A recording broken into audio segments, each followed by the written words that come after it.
Dear Doc, I have an ethical dilemma that has plagued me for years but has recently become acute. 10 years ago, I adopted a cute kitten, and now I own a cat I hate. Over the years, she has proven to be unbearably needy, a trait I find repellent. Her faults are myriad. A screaming meow that awakens me in the early hours of the morning. An apparent inability to learn the basics of litter box usage or basic grooming.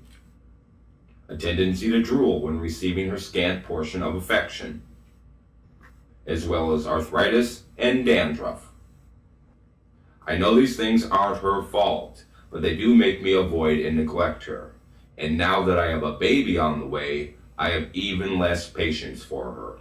Doc, can you offer me advice or perhaps absolution? Signed, Pregnant Woman with Cat. Dear Preggers, I'll get right to the point. Do you live near a river? Do you own a burlap sack? If the answers are yes, the solution is right in front of you. If not, I assume you can drive. Ever play softball? If the answer is yes, take your cat for a little ride on the open highway late at night.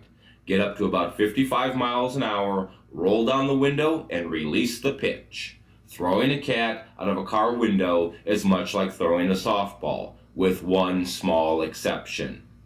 The softball doesn't scream when you throw it. Don't worry about the cat. No matter how they are dropped or thrown, cats always land on their feet. Believe you me, I've done enough of my own research to know this is true.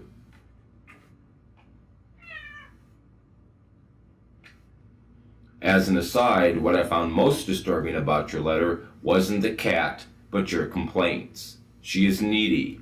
Her screaming in the early morning hours wakes you up.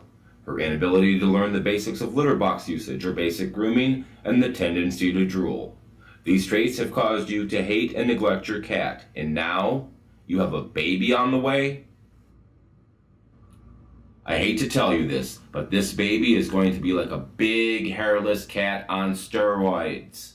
So to avoid answering your next letter, how do I get rid of a needy baby? I'll simply give you the answer right now. Get an abortion as soon as possible. And then stick with houseplants or goldfish until you grow the fuck up. This is Doc Sterno with wise advice. Doc Sterno is not an actual medical doctor. He has no degree in psychology or psychiatry. He simply gives advice because he can.